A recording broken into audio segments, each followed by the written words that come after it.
Mirëmëngjes. Rikthehemi. E thash këtë herë. E thash se kush e di ka pasur pauzë, njerëzit mund të jenë duke u zgjuar tani, se ora është 9:08, kështu që mund të ketë edhe një fash tjetër zime për të gjithë ata që janë zgjuar tani, padyshim duhet të kenë parasysh se si niset dita më së miri me dita jonë, si zakonisht siç bërë edhe tradit. Megjithatë, duke qenë se jemi mësuar të dëgjojmë lajme her pas here, konkretisht Trump duke u bërë kështu një kryefjalë, dhe kryefjalë që her pas here diskutohet, ndoshta edhe me kritika që shoqërojnë, këtë herë bëhet fjalë për faktin që një rregull tjetër dhe një kritik që ka bërë bujën edhe gjithë rrjetin është që ka filluar të ndryshojë vizat për obezët dhe për të gjithë diabetikët. E shpjeguam edhe në fillim të emisionit edhe më gjatë se si mund të funksionojë, se cila është arsyeja që ndodh, dhamë edhe argumentet tona se ndoshta cila do ishte një zgjidhje më e mirë, megjithatë zgjidhjet më të mira dhe përgjigjet më të mira japin gjithmonë të ftuarit tanë që janë prezent dhe miq të studios, Desdemona Çelo, psikologi, mirëmëngjes dhe mirë se erdhe. Dhe Erion Vogli, konsulent vizash, mirëmëngjes dhe mirë se erdhe. Mirëmëngjes, kënaqësi. Tani ka marrë të gjithë bujën e rrjetit. Së pari problemi me vizat dhe vonesat që u diskutuan shumë, ngritën shumë merakje dhe probleme nga të gjithë shqiptarët. Së pari nga ana juaj si konsulent vizash, si e pat këtë vendim të Trumpit, këtë diskutim? Trumpi e ka kap keq me aplikuesit në përgjithësi. Domethënë me shumicën e personave që aplikojnë dhe kanë paka shumë një në kuptim apo qëllim për me emigru e qunej. Edhe mund të ketë qenë paka shumë si një stres apo një kriter më shumë që duhet domethënë për aplikuesit për me dash me marrë një vizë. Ndërkohë Desdemona si ndikon psikologjikisht, se ne kemi parë që për shumë individ, sado mund të jenë duke kaluar një moment të vështirë, sidomos në rastin se vuajnë nga obeziteti apo edhe nga diabeti, dhe një gjë tjetër ekstra duhet që të ndihen më keq. Si e ke parë në aspektin psikologjik të ngjarje? Do theksoja si fillim që nga informacionet, jo vetëm problemet kronike, pra sëmundjet kronike, por ishte theksuar dhe sëmundjet mendore. Dhe kjo duhet theksuar pse, sepse shohim që në të dyja rastet, si të kemi një sëmundje kronike, një sëmundje fizike, qoftë probleme të shëndetit mendor, ka goxha diskriminim dhe stigmë, vetëm në këtë udhëzim, ligj, nëse do të zbatohet më vonë, për vetë faktin se gjatë ti përcakton individin si një person që është bardhë për shoqërinë dhe sa të ardhura ai do të ofrojë, ose nëse mundet që këto të ardhura ti mundsoj vetë nëse ka një problem të shëndetit mendor ose problem fizik. Pra, gjatë këtu na arrit stigmën, diskriminimin, mendoj për njerëzit, dhe të ndihen sikur janë jo të barabartë me pjesën tjetër.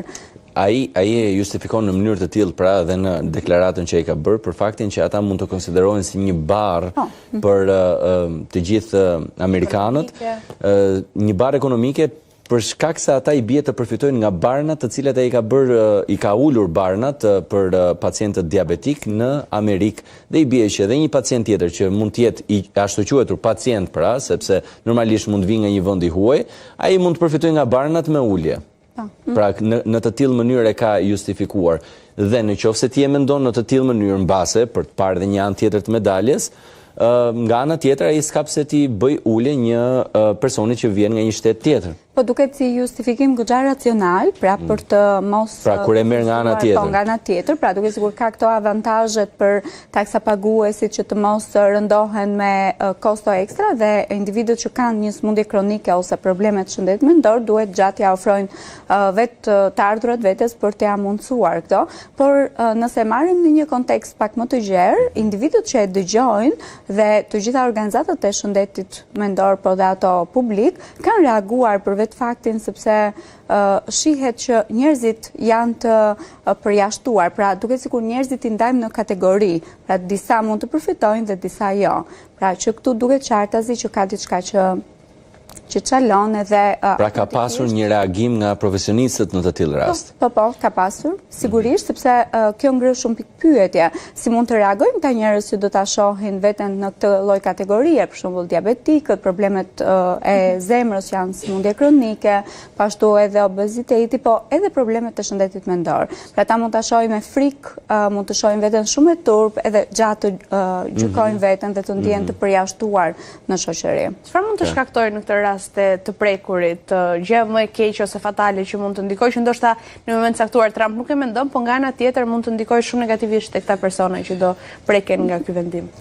Siç përmenda pak më parë, është ndjesia e turpit, që ata të ndihen të turpëruar me një sëmundje, të ndihen që janë të ndryshëm nga pjesa tjetër, pra nuk janë të barabartë, shumë frikë për të mbas edhe për të aplikuar, mbas edhe për të vazhduar funksionimin e tyre, izolim social shumë herë, edhe mund të shtojnë goxha simptoma anksioze ose depresive për këta individ. Dhe sigurisht, ata do të ndihen shumë jo të njëjtë me të tjerët dhe gja mund të fillojnë dhe të kenë frikra me veten që tani unë nuk jam njësoj dhe kjo nuk shkon tek unë. Pra duke sigur ne i themi që ka diçka që nuk shkon me ty nëse je obez ose diabetik, janë gjëra që ata nuk i zgjedhin, për shembull obeziteti ka predispozita gjenetike, sigurisht që lidhet me faktorë social, emocional, në gjendje stresi mund të jetë shtuar sasia e të ngrënit. Pra ka shumë gjëra që ne duhet të kuptojmë te një individ pse është obez. Pastaj për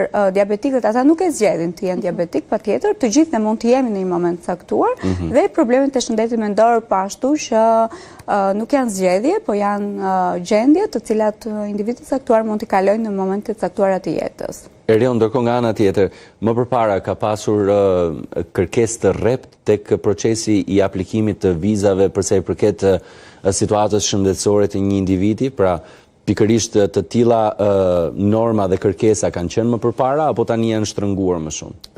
Mund të them që janë shtrënguar më shumë. Domethënë gjithmonë ka pasur kërkesa për pjesën e shtetit, për shembull tek proceset e migracionit e tjerë që është kërkuar për me bë testime mjekësore në lidhje me aplikuesit dhe migruesit, po në këtë lloj mënyre domethënë jo, sepse ideja është që oficerët në intervistë duhet tash me bën pyetje për shembull tipit që a ke sëmundje kronike si diabet apo obezitet të tjerë. Më përpara kur një oficer të bënte këtë pyetje, nëse ti përgjigjeshe që po, çfarë mund të ishte fjala pasardhëse e oficerit në këtë rast, pra që si ta justifikonte, si fliste për këtë gjë, pra të kërkonte një dosje, çfarë të kërkonte? Oficeri do të ketë për detyrë për me vlerësu aplikuesin nëse ai person që po aplikon është lidhur me pjesën e public charge. Domethënë që një person që është tu aplikuar mund të bëhet barr për shtetin amerikan. Dhe oficeri do të më bazu vendimin e tij në rast se ky person me këtë lloj sëmundje për shembull a bëhet barr apo jo për sistemin amerikan. Edhe këtë duhet me bënë nëpërmjet dokumentave që mjekësore e tjerë që me dalë një rezultat më konkret. Absolutisht, po flas në momentin që ai një person që është në intervistë i thotë që jam me diabet. Më përpara oficeri nuk është se fliste një gjë tjetër, se tani në këtë moment për shembull kur ti i thua oficerit që jam me diabet, ai do të thotë pikërisht në bazë vendimit të Trump, do të thotë që mund të mos të lejohet fare vazhdimi i intervistës. Do ta ketë më të vështirë normalisht. Domethënë tek pjesa e kësaj është ideja që me këto shtrëngimet edhe këto ligje të reja që janë të dalë, do një aplikues për shembull që ka pas të njëjtën sëmundje edhe ndoshta para disa viteve, tash mund ta ketë më të vështirë pranimin e vizës. Ndërkohë, nëse flasim për shtetesit amerikanë, se po bënim si paralel edhe më parë, që ata që janë shtetes amerikanë janë ndjerë me Trump më mirë në sensin që kanë pasur më pak taksa e gjithçka tjetër që është munduar të bëjë më mirë për shtetin amerikan. Kur flasim që ata do të jenë pakta njerëzit me probleme që ka konsideruar ai, obezët, njerëzit që mund të kenë probleme në aspektin psikologjik apo edhe diabetikët. Si ndikon në këtë rast për psikologjinë e personave që janë amerikanë në këtë rast? Fakti që do jenë të mbrojtur nga njerëz të tjerë të sëmurë, sipas tij. Unë nuk të thoja që njerëzit që kanë probleme të shëndetit mendor, po përcaktoj këtë lloj kategorie si fillim të individëve, meqense kemi ndarë me kategori, do thoja që kanë gjithmonë rrezik. Pra duhet bërë patjetër një lloj vlerësimi i mirëfillt psikologjik nga profesionistë të fushës, nëse këta individ kanë rrezik për shoqërinë, për veten e tyre, po dhe për të tjerët.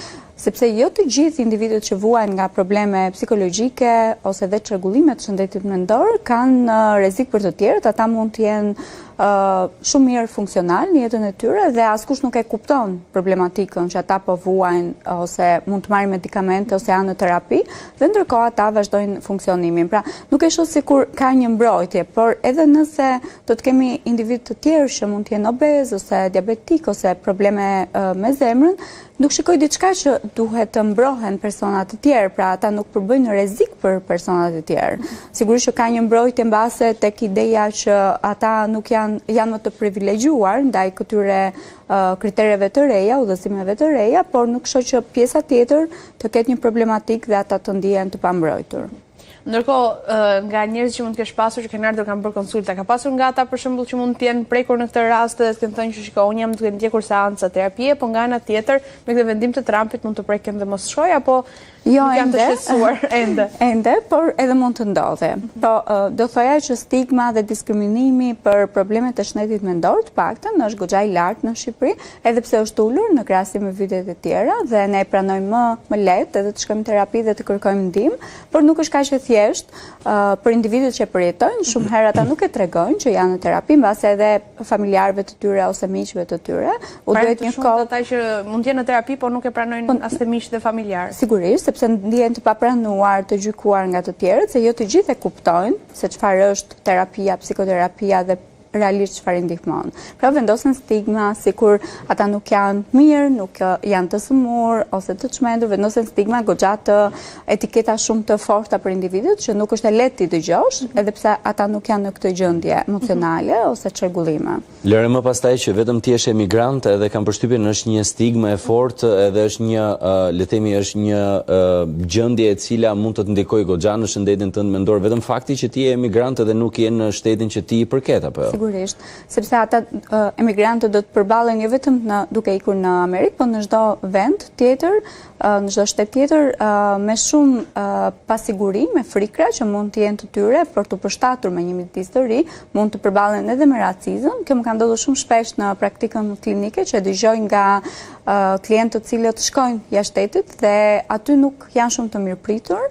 Dhe fatkeqësisht kjo ndodh edhe kur vinë nga jashtë shtetit dhe duhet sërish të përshtaten në mjedisën e tyre në Shqipëri, edhe këtu ka racizëm sërish. As në Shqipëri nuk i pranojnë. Pra, nëse ata kanë shkuar dhe kanë jetuar, pra nuk janë emigrant, por janë shqiptarë që kanë shkuar dhe kanë jetuar diku, për shembull në Itali, në Greqi, në vendet fqinje, sërish ka racizëm për t'i pranuar. Ndodh mbase nga që janë shkëputur nga shoqëria dhe më pas kur rikthehen krijohet një lloj të pari ndryshëm ndaj atyre personave, pra pse ndodh, pse shihet? Shoqëria ka ndryshuar për shkak ndodh si fenomen.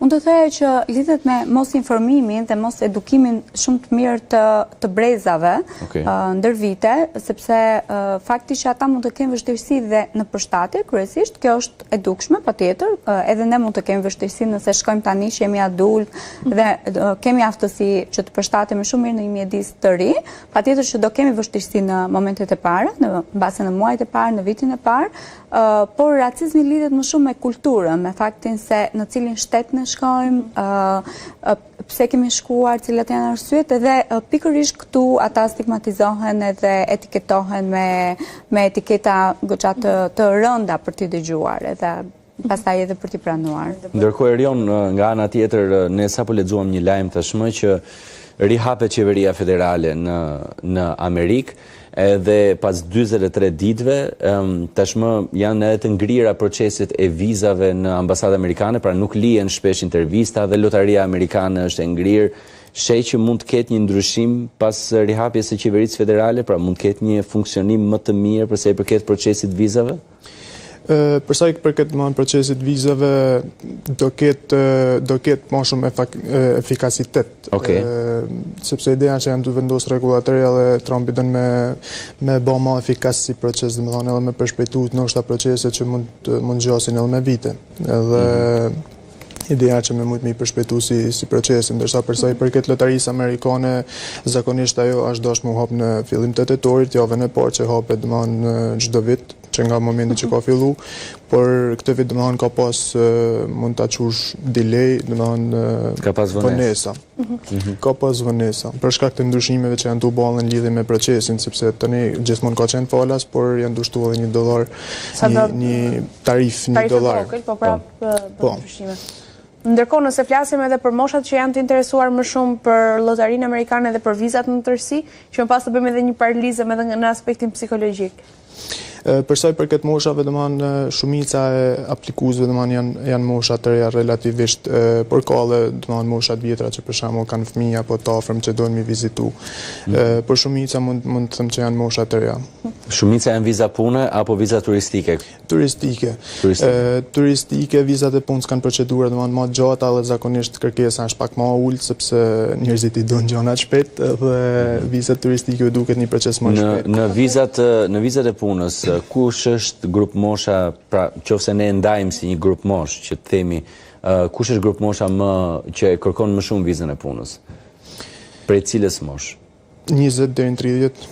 20 deri në 30. 20 deri në 30. Okej, pra do me thënë ata kanë atë etjen e dëshirën për punë, edhe sa shpesh ndodh që ikin me vizë punë edhe më pas nuk kthehen më këtej mbrapsh për në Shqipëri.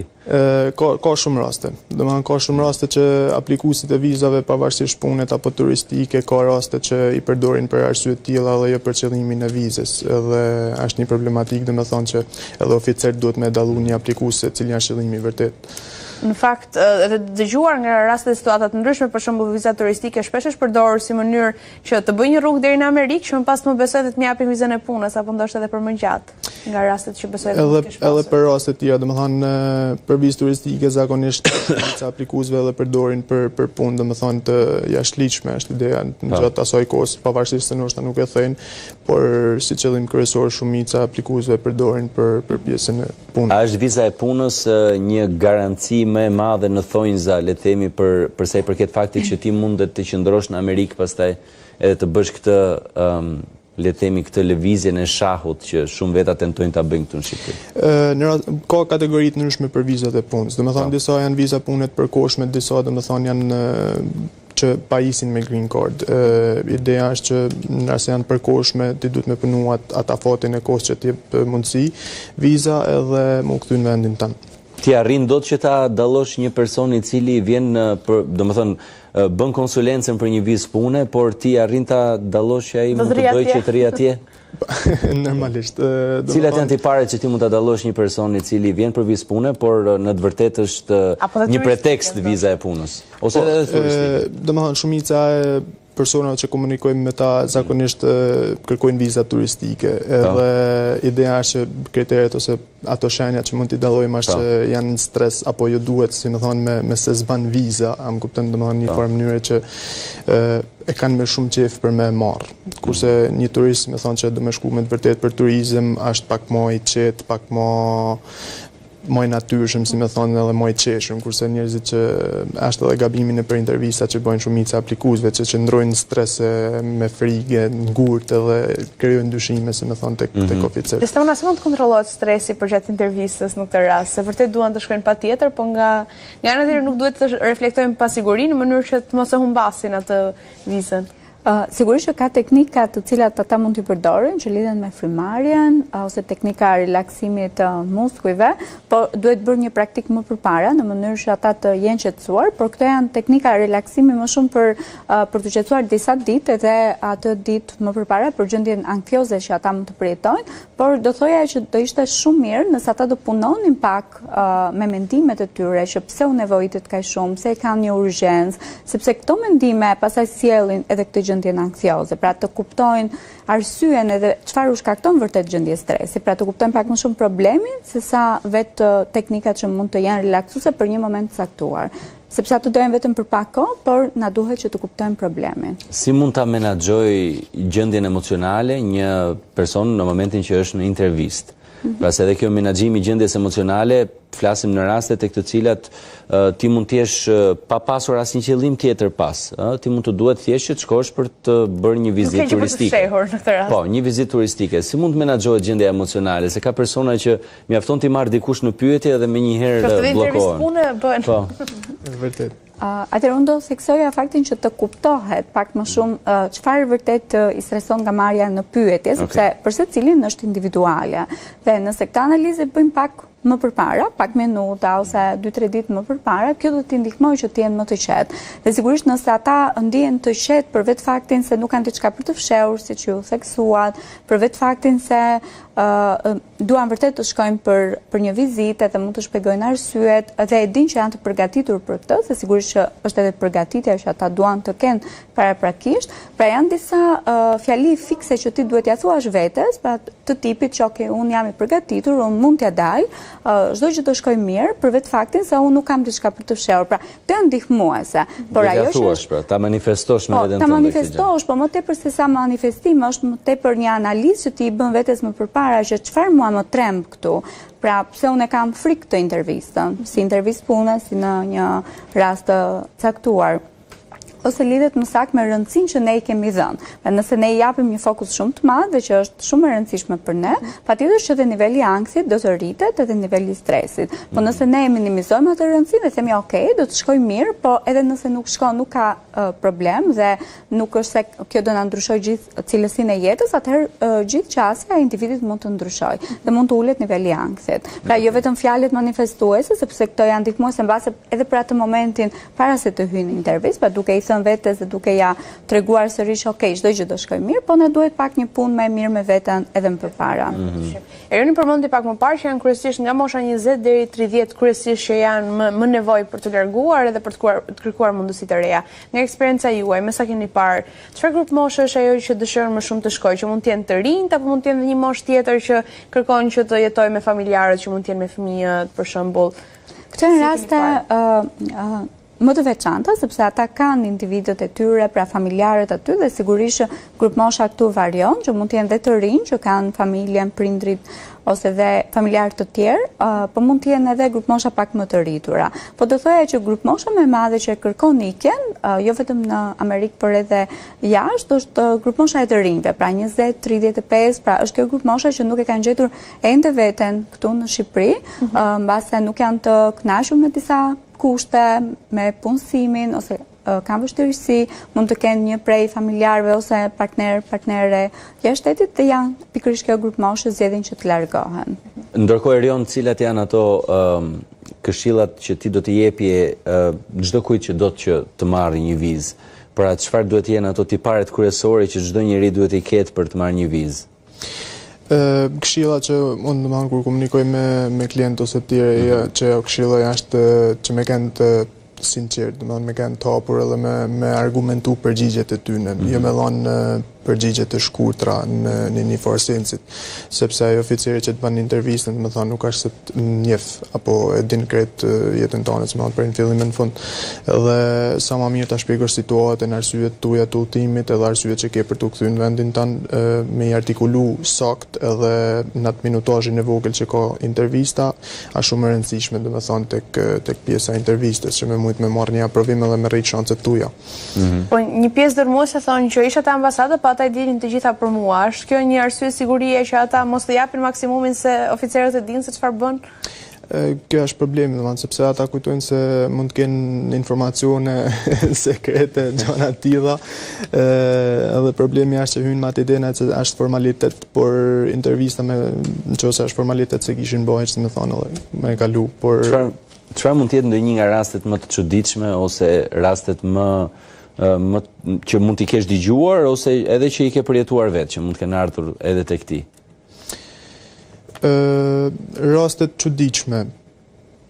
Ka pas raste për shembull që janë refuzuar njerëzit disa herë për shembull, edhe për shkak të refuzimeve dhe mund të kenë kriju dyshime pavarësisht se personi nuk ka pas asnjë qëllim për me jetu në Amerikë apo diçka e tillë, dhe oficerët mund të kenë kriju dyshime në lidhje me të edhe rrinë refuzojnë, tek kjo pjesë.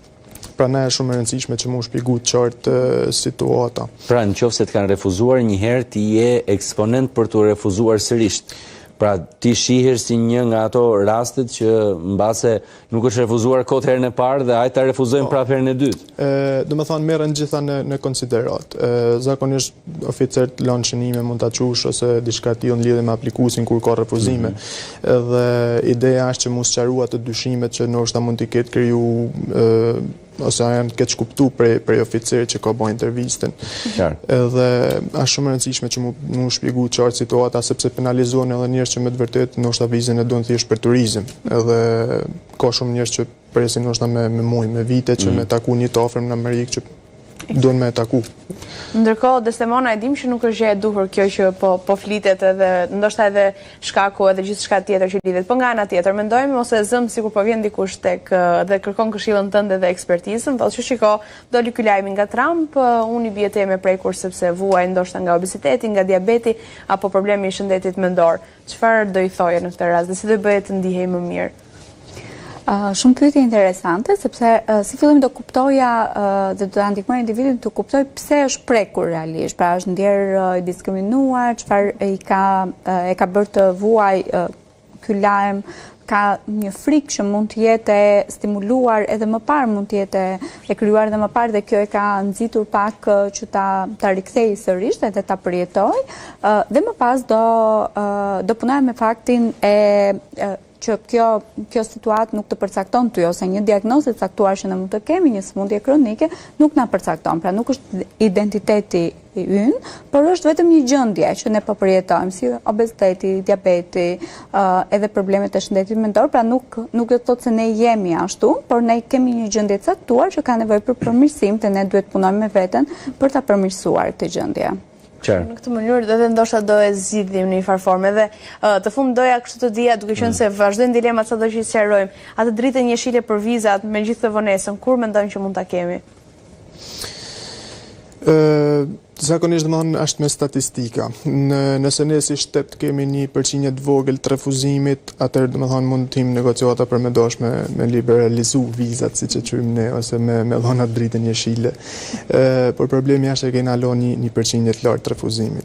Sa është përqindja e refuzimit në Shqipëri për shembull? Mund të jetë rreth 30%, 33%, diçka e tillë. Dhe deri çfarë përqindje duhet të arrijë për shembull që të jemi në rregull? Sa ma ullë ta që ma mirë, por në rrëth mund të thush. 33% është goxha përqindje e lartë nëse i përket refuzimit. Kështu i morëm ca përgjigje shumë të mira nga miqtë e emisionit në krah. Faleminderit shumë të dyve që sollët perspektivat tuaja, ndërkohë mund të jetë qetësuar dikush nga ajo çfarë u folite në. Shpresojmë të ketë ndryshime të paktën edhe për vizat e punës, edhe për lotarinë amerikane, për gjithë ata që janë të interesuar për të shkuar në Amerikë gjatë kësaj periudhe, dhe jo vetëm gjatë kësaj periudhe, por me vendimin e fundit të presidentit Trump, tashmë shpresojmë që të ketë ndryshime. Gjithsesi, për ndryshime ne këtu do jemi dhe do flasim sërish, publicitet edhe qëndroni me ne.